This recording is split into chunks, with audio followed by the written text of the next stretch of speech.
Welcome back. Hi. Hope everyone's had a good week, or weekend, so to speak. Oh my god, week, it's just beginning, right? It's only Tuesday. Hope everyone has a nice weekend. I'm ready for another fun-filled week. I know it's half term, so I hope you're all enjoying chilling out and doing assignments and, you know, speaking to your assessor and so forth.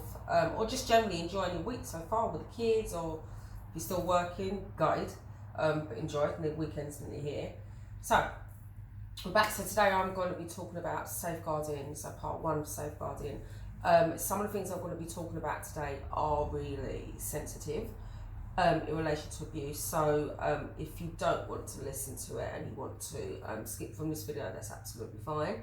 I will be going into laws and legislation on safeguarding. That will be in part two because it's a bit more in depth, and I'll put some information up for you and some links in the description bar to help you.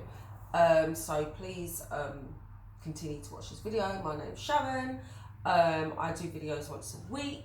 So they're anything from level 2 to level 3. So this is level 2, so the early years practitioner level 2. Which you can also use for the EYE level 3, early years educator level 3. And I will be going into the early years educator. I'm just starting off on the EYP level 2, which some of it you can condense into some of your assignments for level 3. And I'm sure you guys know that, or well, you do now, don't you? I'll also be doing, I've got a little haul video coming up for you as well. So if you like this video, please subscribe somewhere below, give it a thumbs up, and come back and visit me on a weekly basis. I'm on half term now, so I'll probably will be doing 2 videos a week. If any of you have come back to watch again, as you know, I said I was going to buy a ring light, and I did buy it. I'll put the image up of the one that I bought, and it broke. The components were not fitted together. I was so upset. I rang Amazon straight away, and they were really actually quite understanding, and they gave me a gift card for £16 that I paid for it, and then I bought another one, which I should be getting within the next couple of days. And I've ordered a camera from Curry's to do my YouTubing, and a little STD card. So I've got so that should be coming by the end of this week. I think by the 6th they said that was going to come.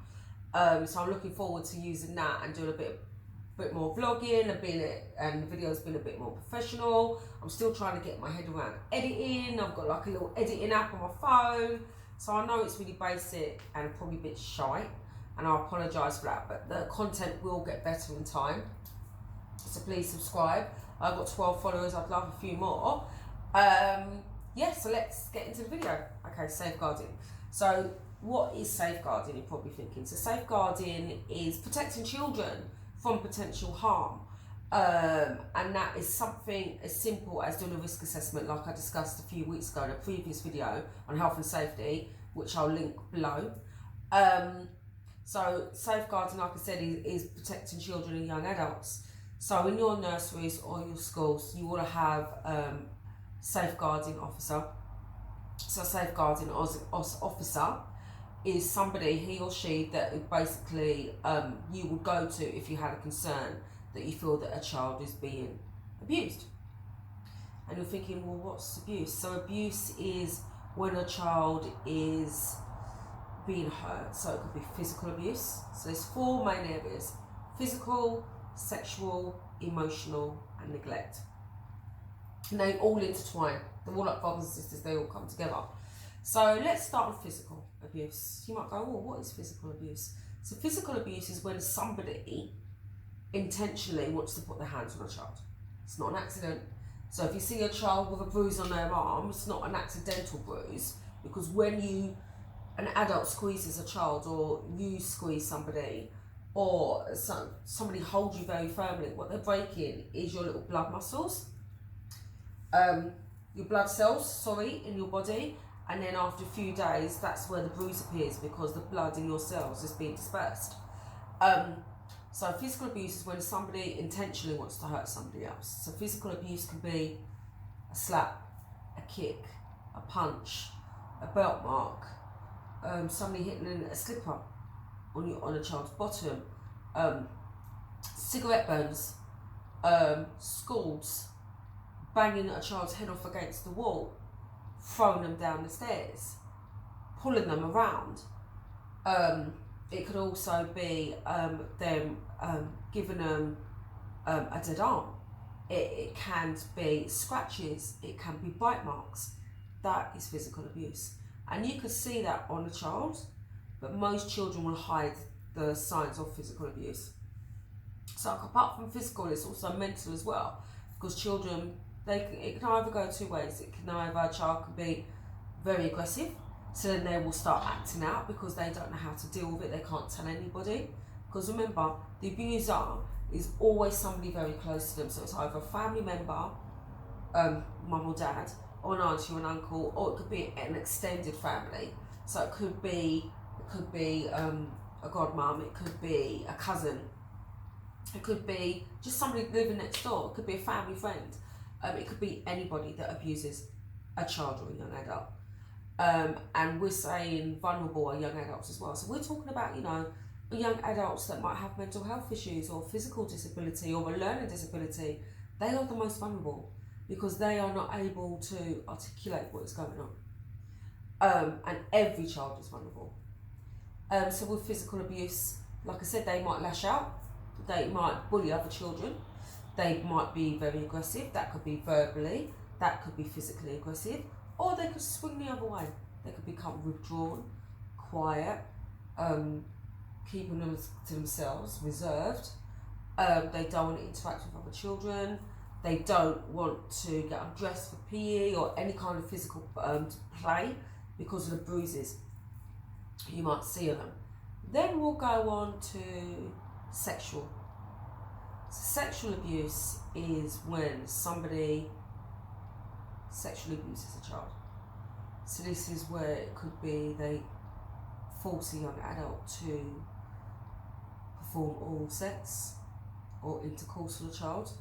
You might see this on a young adult or a young child where their anus is all red and sore, or their penis, they might have an STD because they have had intercourse with an adult. A young girl could have an STD, she might have vaginal discharge, they might have thrush around their mouth, blisters around their mouth. You can see physical signs of sexual abuse by as well young children acting it out.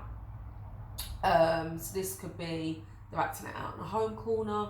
True story, this happened to me many years ago. I was in a nursery, and private day nursery, and one of the young children, I was watching him and he was acting something out really strange, peculiar, quite sexual. He was only 3.5, I'll never forget, only 3.5, and he was with a young girl, same age group, in a home corner, playing mummies and daddies, and I saw him acting inappropriately, and I spoke to my room leader, and we then spoke to our designated safeguarding officer. We brought daddy in for questioning, just to ask, this is what we've seen, is there anything going on? And daddy was like, he stayed up with me a couple of nights, and daddy was really embarrassed. He was like, I've been watching adult TV, yeah, and he thought his child was asleep, but obviously the child wasn't asleep, and he was watching what daddy was watching, hence why he was acting it out. So we kept an eye on him and supported daddy, because daddy was a single dad, and things got better. So sexual abuse, it could be a child where they're acting it out, they could be verbally saying it, using sexual context, it could be as well that they're trying to entice another child with touching them, or them touching them, or going to the bathroom with another child, or wanting to go into the cubicle with another child. Again, you must remember, young children, young adults, they don't understand. They do not fully understand what is happening to them. They don't comprehend it, or they block it out because it's too traumatic for them.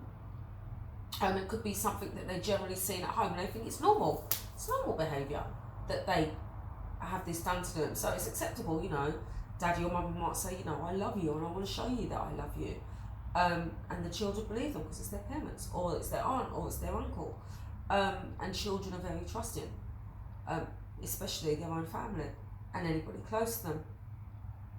And then you've got emotional abuse, which is mental abuse. That's when somebody tells you shit, rubbish, you can't achieve, you're never going to achieve, you can't do this, you can't do maths, you can't do English, you've got no friends, nobody likes you, look, you're horrible, you're a horrible person. And if you get this on a daily basis, it wears you down. Mentally, physically, emotionally, it wears you down. And children start to believe what you're telling them. And because it affects their self-confidence, their self-esteem, and their self-resilience. So you might think, well, self-resilience. Self-resilience is being able to bounce back. Somebody says to you, you're not going to be able to achieve your qualification, your level 2. You'd be like, well, yeah, I am. I'm going to do it, because you believe in yourself and you know you're going to achieve it. Yeah. But if you tell this to a young adult that you've told continuously that they're crap at something, they're worthless, they're not going to achieve it, they can't even do simple mathematics, and they get bombarded with it day in, day out, they're not going to believe what anybody else is telling them, because they don't believe in themselves, because that is being stripped from them. And that's really, really sad. Next one is neglect. So neglect is where a child is, you might see them and they've got clothes that are too big for them, or they're wearing clothes that are too small for them, or their personal hygiene is quite poor, i.e. body odour, they're not having regular baths or showers, continuously getting head lice, bad oral health, they might look underweight, they might look overweight. Now, with overweight, that doesn't necessarily mean that they are being neglected. It could be that the parents love them, and they just want them to be happy, and they'll overfeed them. It could be medical conditions, so please don't forget that. So it could be an overthyroid condition, some children that are very slim. It could be an underthyroid condition, or they could be suffering from body dysmorphia, or an eating disorder if they're underweight. So that's something you've also, don't automatically think, they're being neglected, because they potentially might not be. Also coming to school saying that they're hungry, stealing from their friends' lunch boxes, or taking food out of a bin, or stealing money. This is a form of neglect. Now, again, with all of these 4 areas, so physical, sexual, emotional, and neglect, you've got to be aware of what would you do if you suspect a young child is being abused. Where would you go? Who would you tell? So the first thing you would do is you've got to report, record. Yep, so if you've got concerns, there is a body map that you would have. I'm going to put it somewhere here. So a body map is a body, or somebody, a boy or a girl, and you would circle where you see like a bruise or a sexual indication that something's happened. Obviously with neglect you can't do that on a body map, but you can write it down and you can observe and have conversations if this child discloses anything to you. But if physically or sexually, you can write these down on a body map. You can draw them on the body map and also write down your concerns. For emotional and neglect, you can't do this on a body map, but again, you can still write it down, still record, still report it to your safeguarding lead, your safeguarding officer, and they will be the next person that then follow that through. So that could be investigated by calling the parents in. The children might be on the at-risk register anyway, and they might be working alongside externally social services. So that's when they might have a key worker or a case worker that you can then talk to, put your concerns forward, not you directly, but your designated safeguarding lead. What would you do if a child came up to you? Now this is called a disclosure. So what would you do if a child came up to you and disclosed that they were being abused? The first thing you wouldn't do is dismiss them. What you would do is find somewhere quiet if you possibly can, or if it's there and then and you can't take them anywhere else, then you would sit and you would listen to them. You wouldn't ask them any leading questions. You would listen to what the child is telling you, because it's taken a lot of confidence for them to come to you and say, Miss or Sir, I need to tell you something. This is what's happening at home, or this is what's happening when I go to my granddad's or my aunties or my uncles at my neighbour's house. This is what's happening. So you sit and you listen. You write it down. You get a pen and paper. You have to inform these children or young adults that you're writing it down. You have to inform them that you can't keep it a secret. Okay? Even if they beg you and they're crying and they're saying to you, please don't tell anybody, please don't tell anybody, you have to report this to your designated safeguarding lead. If you do not, you're in breach of your safeguarding policy at your school or your nursery, and you could get disciplined for that. Okay? So you can't promise anything to a child or young adult. You have to tell them, I'm going to pass this on to my safeguarding lead. We're doing this to protect you. We're going to do this to keep you safe. Please don't worry. Okay? Alright? Even though they will worry. So once a child has disclosed that to you, ideally you should have somebody else in the room. Like if you're in a playroom or you're in your main classroom, you would have somebody in there with you anyway, because you're not going to be left on your own because of your ratio. So you might have another TA, classroom teacher, nursery nurse, room leader, third in charge, whoever it is, that will be the witness to validate what this child is saying. Because some children, believe it or not, they can say they didn't say it. They made it up. Yeah? So you have to be careful, and you have to make sure that you've got this written statement of what this child said. So you've got the time, the date, the child's name, the witness name, write down exactly what was said by that child. Not your interpretation, but what the child said. Can you ask leading questions? No. What is a leading question? This is, what did you do? Did you like it? What did you do for him to hit you? What did you do, or what did you say for her to do this? Did you ask for more? Why did you go back? Those are a leading question, and that can make the child feel humiliated, and that's not what you want. Yeah? So make sure you write that down and you give that to your safeguarding lead. Okay? Can you discuss that with anyone outside of your school environment? Absolutely not. It has to stay confidential following the GDPR Act 2018. In your schools or nurseries, obviously with something this sensitive, they will ask if you need counselling to help you work through this, because it is emotionally draining to hear that a child that you're working with is suspected of being abused, and this has to be investigated, and you can't go home and you can't share that with your husband or your girlfriend or your mum and dad or your friends. You can't. You can only speak to your safeguarding lead about your concerns you may have, and it does have a mental impact on you, so you can get support from that, okay, by working alongside your safeguarding lead within your school or nursery environment. Okay, so also that another form of abuse is grooming. So I think, what does grooming mean? Grooming a horse? No, not grooming like that. Grooming is in manipulating a young child or an adult. So grooming can be where young children are groomed at gates, like with sweets, or young adults walking down the road, or they might live somewhere and there's a gang around and they're sitting there watching this particular child, and they can see, they're very vulnerable. We can manipulate this young boy, this young girl, becoming into our gang, and they do that as a form of grooming. We'll look after you, we're going to be your family, here's some money, we'll buy you some jewellery, you can do this, you can do that, you can come and stay here with us, we'll take you out, we'll look after you. And if a young child is like, oh, hello, they care for me, they love me, my family don't love me, my family are never there, but these guys do, then they are going to get manipulated into that, and then these particular adults will then manipulate these young children to go and do something for them, i.e.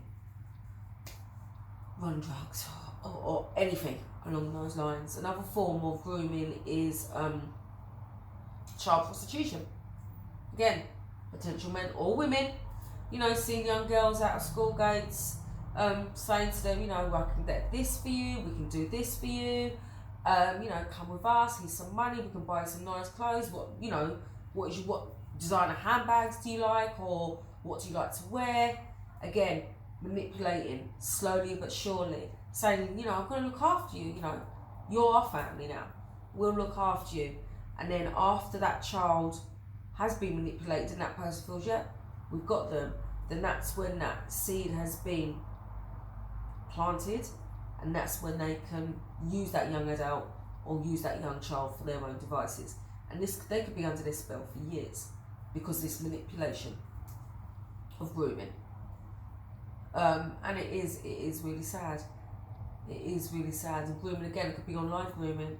So with ISIS, terrorist groups, again, young people, it could be people that are converted from Islam to Christian to Islam, and it's that form of manipulation again. The Western world, it's awful, but it does happen. And with that manipulation, young adults do get involved in certain terrorist groups, and they do want to travel to Iraq, and they do want to join these groups, and they do want to fight against the rest of the world, because they have this manipulation that the Western world is a horrible place, and it's anti-Islam, and and Allah is the only God out there, and that's not necessarily the case. There are gods for everybody, but in certain terrorist groups, that's what they lead young adults and young people to believe. Grooming, again, online is young children, again, Facebook, all types of social media, Facebook, Instagram, Twitter, going on there, and they're being groomed by people that they don't necessarily see. Again, it could be because these young adults, these young children going online don't feel very confident about themselves. Their body image, that's just them generally, they don't feel confident. And someone is telling them what they need to hear, what they desperately need to hear. You're gorgeous, you're a pretty young girl, you're lovely, you're a handsome young man. Except grooming them. Why don't you come and meet me, and we can, sit in a park, or we can go to the arcades, and after a certain amount of time, this does happen. There's that trust that's built, even though they don't see them, or it's false, ID, false photos put online, and they meet these young adults, and potentially they just don't come back home because of that grooming. And when they meet these young adults or these groomers, they could be taken for child trafficking, could be taken and just killed. So you have to be aware of this. So in your nurseries or schools, especially with young adults and young children, just be aware that if you suspect a young adult is being abused, report it, record it straight away. You should go on safeguarding training. So if you're there within the first 3 to 6 months, you should go on safeguarding training, and it's free. You don't have to pay for it, and it's basically a day where you have training about safeguarding, serious case reviews, the legislation, the Children's Acts, in relation to British values, the early years framework, how that all interlinks with safeguarding, external agencies that work alongside you. So this is the police, NSPCC. Also, you've got the social workers, the local authority, the safeguarding designated officer. So these are all the people that work with you to work in partnership to support your children and young adults to safeguard them. Okay, so next week I will be talking about safeguarding part 2. I will have my camera, which is fantastic. So it'll be a longer video, and the content will be a lot better than this one because it's still on my phone, so I do apologise. But thanks for listening. Thanks for watching. I hope this has been informative. And until then, enjoy your week. Be safe. Like I said, if you like, please put a little thumbs up, and please subscribe. and I will see you next week. Till then, take